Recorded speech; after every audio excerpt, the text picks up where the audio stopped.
இது பண்ணது மேலே எனக்கு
அர்ப்பணிப்பாக உயிர் நீத்த அனைத்து சகலவரின் நினைவுருவமாக பெண்ணிடம் மௌன அஞ்சலி செய்யும்.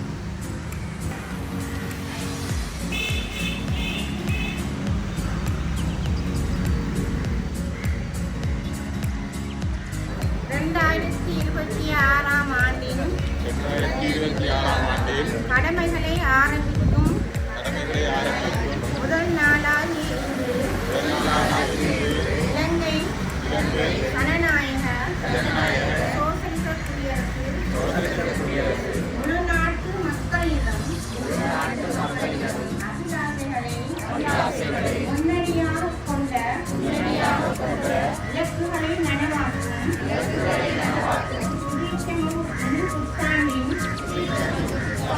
தொடக்கத்தினை இவ்வாறு தடம் பதிக்கின்றது. இன்றுடன் ஆரம்பிக்கப்படும் புத்தாண்டில் ஒரே ஒளியின் கீழ் நிலக்கரும் ஒரே நாடாகவும் ஒரே தேசமாகவும் கம்பீரமாக எழுந்து நிற்பதற்கும் இப்போரினால் ஈர்க்கப்பட்ட மக்களின் அபிமானத்தை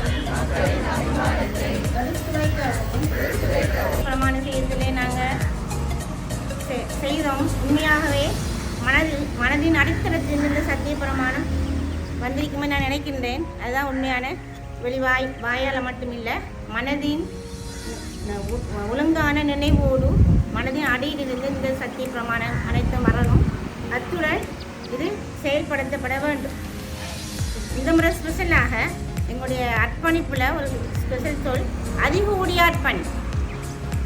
எல்லாரும் அர்ப்பணிப்பாக இருக்குன்னு சொல்லலாம். அதுலேயும் ஸ்பெஷலாக அதிகூடிய அர்ப்பணிப்பு தான் இப்போ நாங்கள் செய்யணும். இப்போ நாங்கள் அர்ப்பணிப்பாக தான் எங்களை டியூட்டியை செய்து கொண்டு வரோம். ஹெல்த் சர்வீஸ்ன்னு சொல்லும் பொழுது உண்மையிலே அர்ப்பணிப்பு எண்ணிக்கையும் அவங்கள செய்கிற உடனடியான சேவை செய்யணும். ஆனால் நாங்கள் இந்த இயரில் நம்மளோட ஒரு மனதில் உறுதியை கொள்ளணும், அதிகூடிய அர்ப்பணிப்பு. அடுத்த விடையும் பொதுமக்களுக்கு சார்பாக அதான் நாங்கள் இந்த வாயிலையும் நாங்கள் யோசிப்போம்.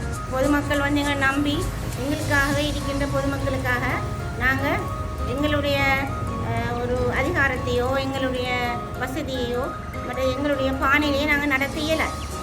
சிந்தித்து ஒழுங்கான முறையை சிந்தித்து இது வந்து பொதுமக்களுக்கு சார்பாகுதா இல்லாட்டி எங்களுக்கு சார்பாகுதா என்றதை உண்மையான முறையை நாங்கள் சிந்தித்து செயல்படுவோமா இருந்தால் ஒரு நாளும் பொதுமக்கள் நாங்கள் பிள்ளையான கதையோ பிள்ளையான ஒரு பார்வையை நம்மிடம் வராது.